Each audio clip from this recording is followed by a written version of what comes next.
start of the unprecedented migration to Ireland, and it was established to understand how Ireland dealt with what was then new migrants, how it actually dealt with the changes that this migration is causing Ireland. Because for the first time in Ireland, in the 1990s, the denial of difference, which characterized my childhood, certainly, this stultifying homogeneity and this refusal to accept that being Irish was anything other than being white, heterosexual, Irish, settled and Catholic, no longer could hold sway. You could no longer deny that there is difference on the streets of Dublin. Now, the fact that denial of difference is no longer possible has not, as we know very well, meant that there has been an acceptance of difference and an acceptance of different people, but rather new and even more toxic forms of racism. Now, a few weeks ago, I found myself where I never expected to be, Balbriggan. And it wasn't just like Balbriggan, lovely place, Balbriggan. It was what I was actually doing in Balbriggan, which was leafleting, traipsing around the streets, leafleting against a candidate who was standing in the by-election, who wasn't just a racist, but whose platform was racism. This is something I never expected would happen, but it is happening here. Now, this particular candidate only got 1,000 votes in the by-election, which we counted as a success. And when you're seeing, the instrumentalization, the politicization of racism in Ireland, it's very easy to concentrate on these open, hideous forms of racism. And we're going to be talking about that tonight, these overt forms of racism, but also the hidden, covert way that race operates in the country. Now, each of our speakers are going to speak for 12 minutes each. I'm going to time you incredibly carefully, and I'm going to be a timing Nazi. 12 minutes maximum, I should say. And then after each of the panelists speak, we'll be open to the floor. Before introducing them, I have to do a very quick health and safety announcement. Firstly, to remind you that the event is being live streamed and podcast. And secondly, to say that, give a safety announcement, to ask you to note the position of the exits there and there. I feel like an air hostess. To note the position of the toilets, which are 2 behind there and 1 there. In the event of emergency, take the stairs, don't take the lift. Hopefully there won't be an emergency tonight. So before finishing speaking, I'd like to introduce the speakers. The first speaker we'll have tonight is Dr. Ebun Joseph, who will be speaking about race and the labour market. Ebun is a race relations consultant, an author and an activist. She's a lecturer with us in the MPhil in race ethnicity conflict, and she's also module coordinator and lecturer of Black Studies in UCD. She's the chairperson of the African Scholars Association of Ireland and has worked with Business and the Community Ireland for over 9 years as a training and employment officer. She's just back from Geneva, where she was speaking to the UN on behalf of Irish Network Against Racism, and her research interests include critical race theory, racial stratification, migration and labour markets. The next speaker, David Joyce, who will speak about the experience of travellers in Ireland, is a solicitor with the Mercy Law Resource Centre, specialising in housing and homelessness. Previously, David was a legal officer with Threshold, and has also held a position as a coordinator of the Offaly Travellers Movement and as a legal policy officer with the Irish Traveller Movement. He's been a member of expert bodies like the European Roman Rights Centre in Budapest, the NCCRI, and on the executive of the Irish Council for Civil Liberties. He graduated with law degrees from King's Inn, and also graduated with diplomas in community development and youth from NUI Maynooth. Then we've got, next speaker is Bulelani Mfaco, who will be speaking about the experiences of asylum seekers. Bulelani has been protesting since his high school days when he's had to march for textbooks and better schooling infrastructure.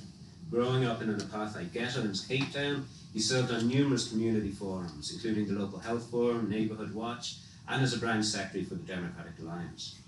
He left his native South Africa due to targeted killings of LGBT people where he lived, and he sought protection in Ireland.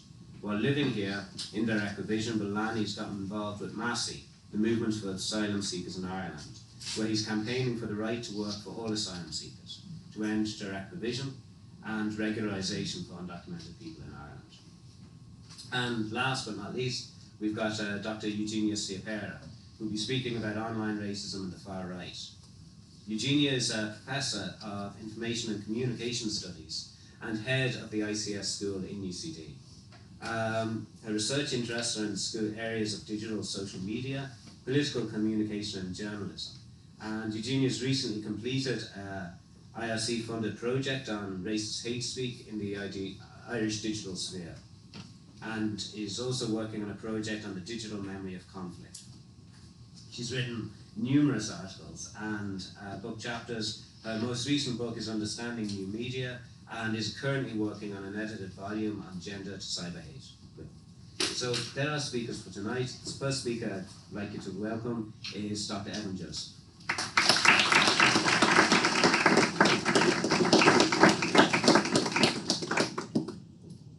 Thank you all so much. Okay, so before you have to buzz me off, let me try and time myself so nobody's trying to get me to stop talking. You know, those who know me know that it's very difficult to shut me up, but we can watch David try. All right, so, you know, like, I was wondering, like, where do I start from? You know, in 12 minutes, what do I want to say? How do I focus it? What do I want to focus on? So 2 key things I'm going to try and do tonight. So the first part of what I want to talk about, just in case there is somebody in the room who is uncertain if there is racism, you know, in the workplace, you know, I will, you know, I will, oops. You know, so just in case there are a few people in the room who are uncertain about, you know, the experience of racism in the workplace, I will share some data, you know, to statistics to help us see that, and that we hold that space. But what I hope to be able to do and finish on will be to look at how we can actually have productive conversations, how we can talk about the uncomfortableness and our lack of vocabulary in how to talk about race and racism, because I think that that's where the main issue is. I thought I might start by, you know, reading a few things from Twitter that happened between yesterday and just yesterday, because I was in Geneva and I gave, and part of what I'm going to share today, and I talked about the experiences of people of African descent. And I was only tweeting what was happening. I was only tweeting what the committee was saying. But I've had to block, so you might actually use me as part of your, for your online hate. I have it. Yes. So, and I have snapshots of them, you know. So I've had to block 40 people between yesterday and today, 40. I mean, some of the words are so just, I'm like, oh my God. You know, and the interesting thing is that those words, those insulting, racist words were actually from people who were upset that we could be in Geneva and suggest that Ireland could be racist, or that there is racism in Ireland. I'm like, oops, how does this work? How do you say words about me and race and all of that, and then in the same breath you're arguing about whether there is racism in Ireland? One person actually challenged me and said, show me one racist. I'm like, really? I almost wanted to be like Michael Jackson and say, look in the mirror. But there are a few things that we know. We know because in 2009, a piece of research was done here in Ireland. And so this is not just EU one, it was done here in Ireland. And CVs from from different people with the same experience. All that was changed was the name. The name of one set of CVs indicated the applicant was foreign. and the names on the other indicated an Irish name. And when they sent out those CVs to the same set of employers in 2009, the result came back that those names that were foreign sounding had a 2.5 callback ratio. What it means that 2.5 for every 2.5 of those CVs sent out before, one person with a foreign sounding name would get a callback to attend interview, compared to somebody who had an Irish name on the CV. And let's be clear about this. The experiences, the dates, everything on those two sets of CVs were exactly the same. Because when we begin to talk about racism in the labor market, we actually think that it's the ordinary Joseph on the street. We think, I'm like, no, it's the people making decisions. It's in the power.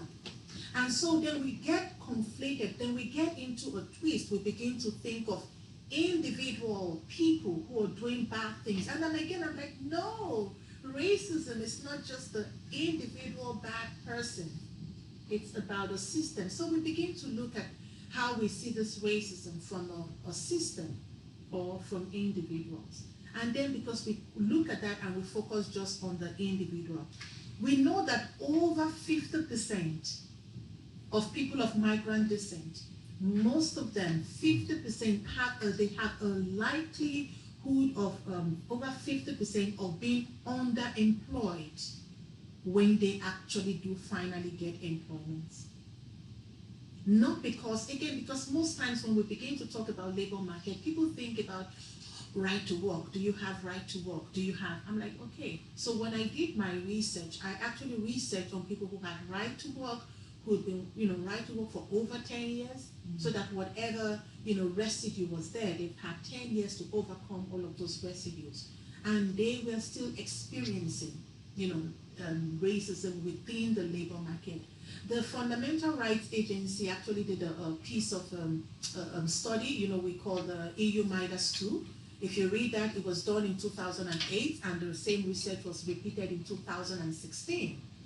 And from that research, so again, it was across all of the EU, over 24,000, I think 24,500 people were interviewed in that research. So it was a big piece of work. And it showed that, people of not sub-Saharan African and not Africans and Roma people experience the highest level of discrimination. And the area where they experienced that level of discrimination was in the labor market. So it wasn't anywhere else, it was in the labor market when they were either looking for work or finding work or within the workplace. So we begin to look at all of those things, and we look at Ireland. And it was a very damning report for Ireland, because Ireland ranked joint first in the highest, level of discrimination experienced. So I'm like, how is that happening in our Ireland? Probably somebody's going to, because I've called it our island, now I am totally going to be trolled. Because I'm not allowed to, own Ireland. I'm not allowed to be part of Ireland because, my grandparents did not fight the war, and Africans were not here, and all of those, those things. So I'm not supposed to say Ireland, But when we look at, things like that, we begin to ask ourselves, in my study, what came out is that within the labor market, the experiences that people have is that they are going round in circles. So I'm not talking about people who don't have right to work. They have the right to work. You're going to tell us, about a lot of other things. But I'm saying that when even that right to work that you're fighting for, and that's why sometimes I don't jump on that wagon and even fight for right to work. I'm like, what are you saying? Those who even have the right to work for 10 years can't navigate, they cannot access the labor market. And so somebody might say, oh, there's the WRC, but the onus is on you, who is the victim, to actually go and prove that you've been victimized. So you don't have the money, and they will say, oh, it's free. But if it is such a free system, those you're bringing a case against, they come with a suite of lawyers, who come in there, who come with them. So when we begin to look at labor market experiences, we begin to see the experiences of discrimination within the workplace. We look at progression. When you look at secondary school, when young black people, people of African descent, in the secondary school, their results are fantastic, amazing. Then they get into our universities, something begins to happen. And then that progression from our university into the labor market, some of them graduate with first class, and their mates who graduated with them. And this is not hearsay. Those are the things that I talk about, the things that keep me up at night. Those are some of the things that keep me up at night. Because I get those calls that they graduated with their mates who graduated with a 2-1, a second class, 2-2. They graduated with a first class. They can't even find a place to do an internship. They can't even find places to do unpaid work. I know so many people who were here in Ireland who couldn't find unpaid work. They all migrated. Once they got their citizenship, they migrated. And check our census statistics. It actually shows, though the minister explained it in or the department explained it in a different way, it actually shows that the numbers of people of migrant descent, particularly Africans, has reduced in Ireland. And so in Geneva, they were asking that where are these people going? I said, I can tell you, because I know loads of people who have migrated because, they have their citizenship and they can go and work in other places. People who couldn't even find unpaid work in Ireland are overworked in other countries. So I'm saying, so what is the problem? So what is the problem? Because we're looking at antisocial behavior, we're looking at mental health, and we're talking about integration. We cannot integrate people without employment. Everything hinges on the labor market. If we don't get it right in the labor market, that is the proof, that is the beginning. It's not about our dress, our diet, and our dance. The 3 Ds, it's not about our 3 Ds. So when we begin to look at that, so what are the key things I'm saying? Sometimes we hear, even Phil is here, they do some great work around mixed race, Ireland, so when we look at the work that they do around mixed race Ireland, that work is interesting. And one of the things I say is, we people of African descent today have a problem in the labor market because people from mixed race, the mixed race people who were here in Ireland from the 70s, from the 60s, from the 50s, they were born here. They are not migrants. So when we begin to talk about race and racism and understanding what it means to be Irish, and we do not look at, our mixed race citizens who have been here, who were born here, this is their home. The only difference, and I said that the challenges that mixed race people have in Ireland is not the part of them that is Irish, is what they are mixed with. They are mixed with African. And so it's that mixedness that causes a challenge for them. So we begin to look at all of those things, that if those issues are not dealt with, we create a problem that has not been dealt with. Because we look at, racism, we say, oh, it only started, in 2000. I'm like, but these people have been here from the 50s, 40s, 60s. We have a long history, longer than we dare to look at. So in critical race theory, which is the work I do, it looks at that for us to actually begin to talk about race and racism, we must, first of all, look at a historical context. How is Ireland linked with these countries? How is Ireland linked, our experience in Ireland of race and racism, but also our experience of perpetuating race and racism? When we are not able to connect with that, there's a dissociation that, we are not able to fully understand our path, in the racism that we experience. So when you begin to talk about race, key problems that I find, and hopefully we might have a conversation around that. The key problems is, number one, the vocabulary. How do we talk about race? People get red in the face when we talk about race, when we mention the word racism. So again, it's how we talk about race, the uncomfortableness, that when you see racism, how do we call it out? How are we able to press beyond our uncomfortableness? When we look at the key things, contact, when the things that, because the racism, we think it's a new thing, but it's looking at the things that trigger the racism that we begin to experience. And just to end, again, Edmund Burke said something, that evil, the only thing necessary for the triumph of evil is what? Is when good men, do nothing.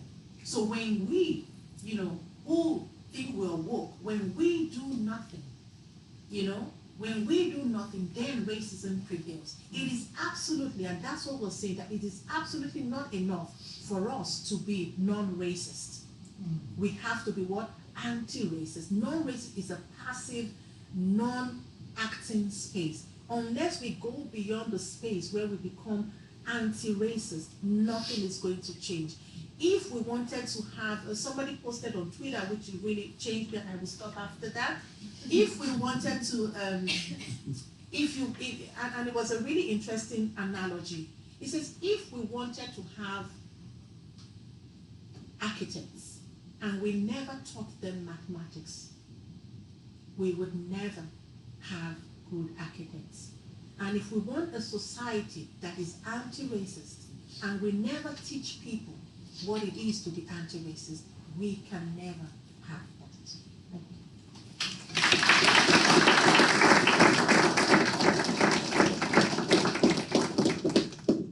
Okay, thanks very much.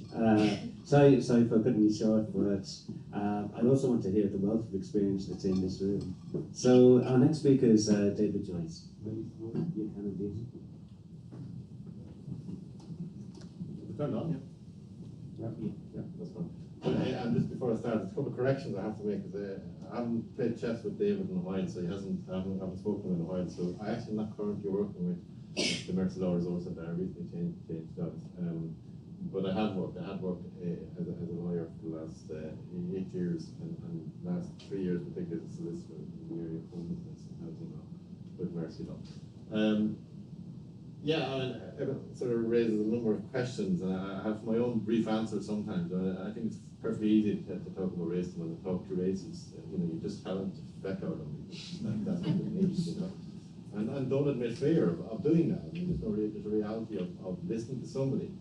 You can get it in terms of their terminology or whatever. And I'm going to speak what I'm going to speak about in terms of travellers. It's certainly the kind of last form of acceptable terminology that gets used against any group of people in Ireland. We can't call black people nasty names. We can't call Jews nasty names. We can call travellers nasty names, and there's no problem. There's no actual real repercussion. You consider them for election, and you get tapped on the back for it. So, I think in terms of evidence, certainly, I don't think there's any false pretense that racism only began in 2000. I can certainly say it's been there a long time. And it's how you look at it and how you define it. Certainly, if you sort of think the notion of racism is something to do with black. Look, I'm standing here. I'm 6'3". I'm blue-eyed, and I'm a white Irishman. Do I experience racism? People say, how could I? That's my description of it. I'm probably the racist as opposed to the victim of racism. But certainly the community I come from and the people I've grown up among I can only describe their experience of life and my experience growing up in that life as a type of racism. And whether you look at it as it can only exist because I'm black or somebody else is white, or vice versa. There's clearly, in the same way as that you might consider anti-Semitism as a form of racism, or certainly the experience of Irish travellers in Ireland has been an experience of racism. They're probably the only community that have been othered for centuries in terms of legislation and in terms of society. It's gone on for generations. And has resulted in statistics that are, when you look at sort of access to employment, and when it talks about, doing studies of situations in the workplace, and you can't even get into the workplace because of prejudice or because of barriers, then you can't really look at what is the experience of travel in the workplace. But those who do and have got in, unfortunately in many cases have to hide their background, have to hide their identity. And I know that from personal experience of my own children who've gone into work, and will come back and tell me sometimes that it's very difficult for them to even talk about their background. And one particular person works in a very multicultural background, where actually almost being from another country is an advantage, but being a traveller in Ireland, she would see it as a disadvantage in terms of progressing in her career. So, you know, to say that racism is only something that is recent in Ireland, I certainly think is a misnomer. But having said that, challenging racism is all very similar. I think because I think the type and how people experience it, whether you're black or whether you're white, is quite similar. And the effects it will have on people, the kind of exclusion of the individual, and the effect it will have on the individual in terms of their own sort of self-worth or I suppose belief in themselves, but also in terms of your community and why you would deny or try to disassociate yourself from a community in which you've grown up, or a group of people that you have, as I said, identified with because of your kind of cultural background. And those are the things that you know, where integration happens is the conflict for the individual, it's conflict for the person. As I said, I'm a lawyer, I'm white and I'm Irish, and I don't have to stand up here this evening in Trinity and talk about racism and talk about, you know, the experience of the community I come from. I can go off and hide somewhere and maybe sit in a pub, or just go off on my bicycle and cycle around the city. But I do here because you know, it does have an impact, and whether I want to sort of deny that or not, it has had an impact on me personally over the years, and certainly on the people I've worked with and know. And you know, we see it in terms of travellers, in terms of statistics. And just, you know, I'm assuming that most people in the room are computer literate, and have, you know, might have done some research. And I'm not going to give you loads of statistics, but you can go and look yourself on some of the organisations and the websites. I mean, it's quite a small population. I mean, there's probably about, officially there's less than 30,000 people who identify themselves as travellers in the last Irish census. Well, in reality, in terms of the work over the years and what organisations say, there's probably about 50,000 people who are and could identify themselves as Irish travellers in Ireland. And add to that about another 25,000 or 30,000 in Britain, and probably 25,000 people in the United States who could also identify themselves, or do identify themselves, as members of the Irish traveller community. And when you combine that sort of numbers, you're talking about less than 100,000 people. But like other nomadic groups that across Europe and have existed across Europe, travellers have been you know, traditionally ostracised and othered, and in the category of the gypsy or the Roma. And certainly when you look at the situation of Roma across Europe, and some of it is based on almost on skin colour, or it's based on cultural exclusion, the reality of Roma, who are at the bottom rung of most societies in Europe, and travellers in a sense have fulfilled or have been in that rung in common with Roma and gypsies across Europe for centuries, and have been caught by the same type of legislation that has othered them and kept them out. I don't apologise at all for, you know, somebody challenge I can't say I'm Irish. I mean, I am Irish, you know, this is my island, and I live in it, and I've experienced racism in it, and my people have experienced racism in it. You know, looking at how you challenge it, and again coming back to the notion of challenging it, I mean, you don't step away from it, you don't have excuses for it, and you tell people. And I agree with the previous speaker. You know, it's very easy to identify, you know, the kind of the hoodie on the street who calls your names or identifies you for your background and sort of shouts slogans at you. When in reality, what really keeps a people or a community oppressed in something is the institutional barriers that it create because of who you are, your social background, or your ethnic background, or your racial background. And they are that is the reality. But that institutions are made up of people. They're not something that exists by themselves. So, you know, we can always talk about, and you know, we have the analysis, and we have studies racism, with diesel racism, we talk about institutional racism or individualized racism. But institutions can only operate because of the people who are in those institutions. And those people in those institutions are individuals, and they carry in with them the prejudices and the attitudes that they have towards people of colour, people of other ethnic minority backgrounds. And that's how it gets reflected in the institutions. You know, we have had over the last 15, 20 years discussions about institutionalized racism, and sometimes it's almost like an excuse for saying, well, you know, the people in there are good, it's the institution that's bad. And we sometimes forget, as I said, that, you know, the institution are the people. There is the people who bring the attitudes in. So challenging individual racism and challenging individuals, I think, is one of the most important ways of challenging institutionalized racism. And certainly institutions, because they're created by statute or created by the state, can be created in statute to be equal. They can be created in a way that they're non-discriminatory, or that they provide opportunities for people to get into them. But if those positions are still maintained and controlled by individuals who have particular attitudes that are not addressed, then we can't really adequately address institutional racism just purely through legislation alone. So we do always have to look at individuals and look at why individuals have developed the types of attitudes and the types of opinion, perhaps, should I say, to be kind about it, towards people who are from a different background, or as has been traditionally uttered in their society. And that's to do with the demographics, perhaps. It's to do with the fact that there's very little exposure to other communities, there's very little exposure to other people. And unfortunately for the victims of racism, and I will use the word victim, for those communities who are victimized by racism and who are oppressed by it, it's very hard in the farm. We're talking earlier on the notion of people progressing in careers, progressing in work. It's very hard for that to happen when role models are denied to them as well. When the role models are denied to communities and they're not seen, it's easier just to hide. And I said, would it have been easier for me just to go off my bike and say on top of racism? Thank you very much, Phil. I prefer to discuss this in kind of a question and answer session than continue. Thank you.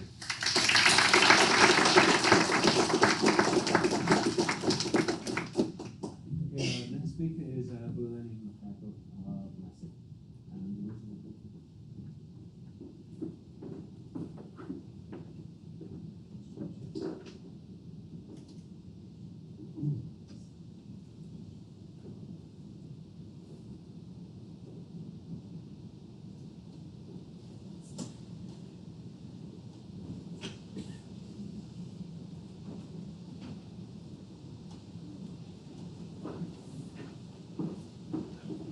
I normally take 1 hour to do this. So the challenge to myself is to get through it in 12 minutes. I spent 6 hours today sitting in a meeting where I was the only black person in there. Usually the golden rule is to simply walk out. But I couldn't, because I was there to represent the asylum seekers. And I was the only asylum seeker.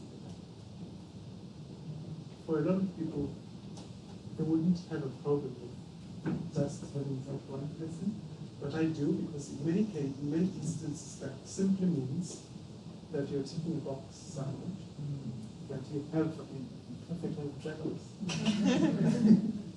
You had a black person there. Oh, we've got participation from the asylum community. But who else is around you making decisions? That's institutional racism. People of migrant ethnic minorities, people from migrant background, travelers, black people, people of Asian descent, people of Eastern European descent. You see them as decision makers in Ireland? No. But when you walk around Dublin in the streets, you don't see just white and Irish, do you? When you go into a shop, you don't see white and Irish. You see the diversity of Ireland. And that's not reflected in our decision-making structures, right through public sector and private sector. Some companies will love this. Pride, gay pride. Yeah, you have the gays. It's Africa, what's it? Africa Day. Yeah, and there's another one, Refugee Week. Love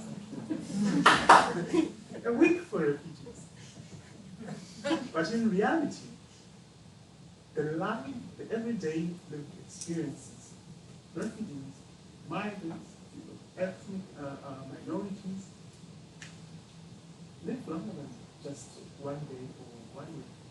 And they are dictated by the structures that we find ourselves in navigate, being excluded from full participation in Irish.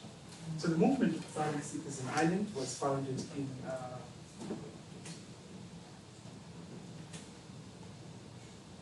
where's my navigation? Ireland. It was founded in 2014 in Kinsale Road in Cork. It's a direct provision centre, just I've never been there, I'm live in one that looks exactly like it by design. It's also run by the same company, Armac. If you go into a country in Trinity, you're likely to find food from Armac. They make millions out of drug provision centers. But we had a protest in 2014. Asylum seekers were fed up with the way the Irish state was treating them. And they decided to close the center and shut it down for 10 days. They didn't allow staff to go into the center. So all the services that would have been provided by staff for that full 10 days were provided by asylum seekers working together with local residents. So people in Cork, businesses in Cork, provided food. They were delivering food for the first time, 2014, for the first time in Ireland. Asylum seekers were eating. 2014, the government went to the UN recently. They're like, hey, we have catering facilities. In 2019, that's the best you can do. You want to be applauded for allowing people to cook in 2019. Some people, not every asylum seekers, it's not all the drug provision centers that allow people to cook. You want to be applauded for that grade. People have to queue in food halls. Food halls. Does anybody here know where Capuchin Day Center is? Yeah. That's where people queue for food parcels every Wednesday, I think. Homeless people and impoverished Irish people queue there, and migrants queue there for food. I mean, government normalizes that for asylum seekers. Like, you have to go in Bosnia and queue in food. Queue for milk, sugar, queue for salt. Company paid by your tax money provides that sugar. And that's normalized. That I have to go to a company and ask for sugar. It's a company paid for by the government to give me sugar. Do you do that? And so a lot of people turned up and supported the protest. I'll figure out how to navigate this. And the protests themselves highlighted the issues that back then it was 1910 per week. Somebody in the Department of Justice, actually we can name him because he was named Brian Merriman, opposed the increase to the allowance. It was 1910, it became 2160. Why would you want to increase it to 3880? Wow, what good reason do you have for that? I mean, 3880, that's a lot of money. What are you going to do with 3880? I didn't even go to the dentist to clean my teeth, something that I was able to do when I was working. I do that with 3880. Lives in limbo, people living in direct provision centers. Nobody else in Ireland except for somebody who came here claiming asylum lives in direct provision centers. That's because it's ethnic minorities for them. It's migrants. It's not people like me. 10 years. That's 2019, by the way. It's like, I will improve things, we'll process things faster. Mental health issues. Imagine if you weren't allowed to work. Even when you are allowed to work, you are given restrictions. You'll have to wait for 9 months. For that 9 months, you're expected to wake up, go queue for food in the food hall, eat, shower, go play pool, if you like pool, play cards, play football. If you don't speak English, you can join one of the English lessons somewhere, learn English for 9 months. It's like prisoner's routine. After 9 months, we'll allow you to work, but then employers don't even want to hire you. Depression. A lot of people living in direct provision centers are on antidepressant. I have to take sleeping aids, so I take sleeping pills. Before I entered the asylum system, I never depended on any kind of medication. So there I ate pills. I'm on a waiting list to see a shrink. Normally they just give you antidepressants. Now I'm looking because they don't process trauma with antidepressants. We know from experience and statistics that 1 in every 2 asylum seekers in Ireland has survived torture, sexual violence, inhumane and degrading treatment, or a combination of the three. lock them up in limbo indirect provision, you compound that. South Korean woman in Kok, 2016, Yu Jong-un is her name. The child was playing outside the direct provision center with another child. In the morning, the boy was done playing, went back to his room, knocked in the room. There was no answer, kept knocking, there was no answer. Looking for his mommy, asked security and staff. So opened the room, his mother banged herself in a direct provision center and died. She was not the first, she was not the last person in a direct provision center.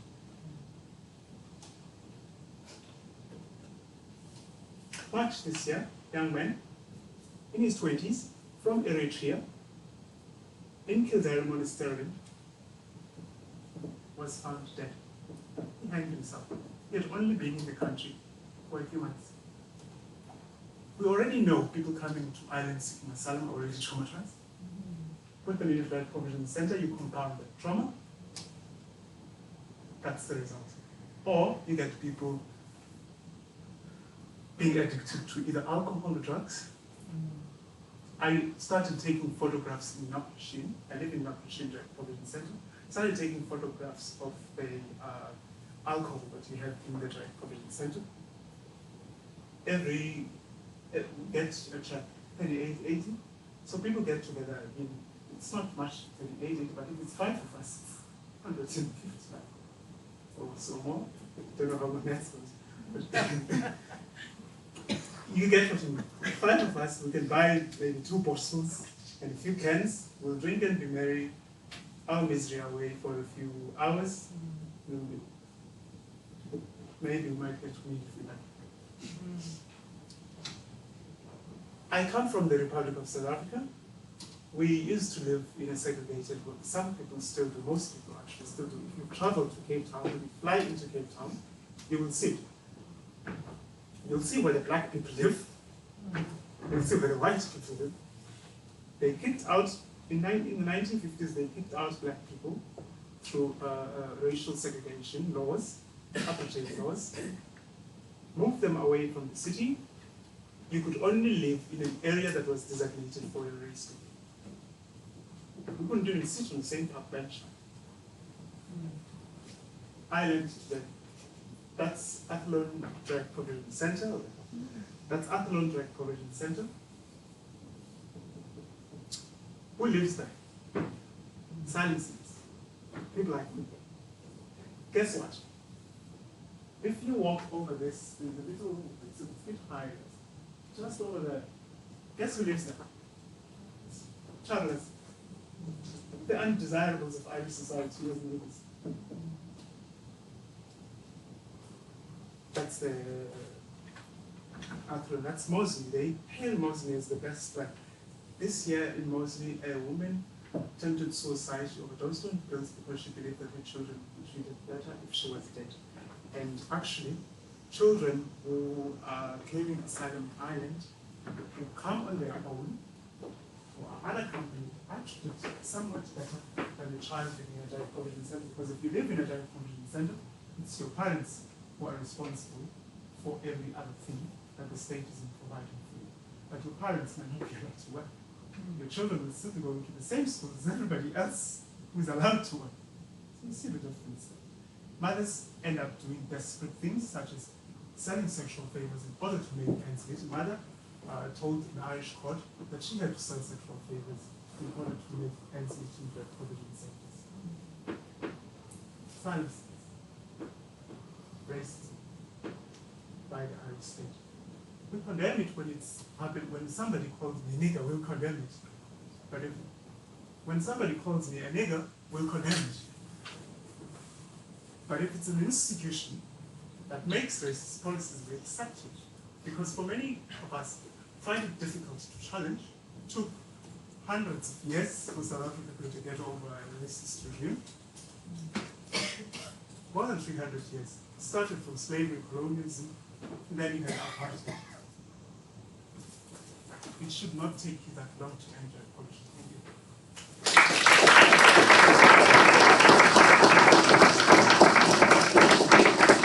you. much. Our next speaker is Eugenia Siapera to speak about the far right online.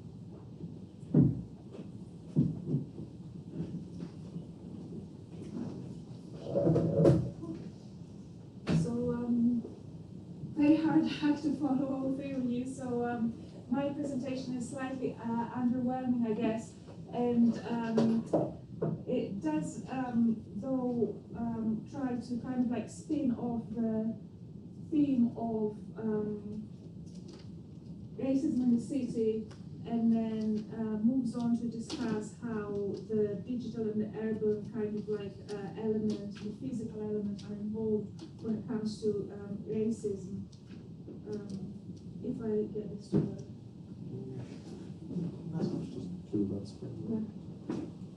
Yeah, I want to set it up first here.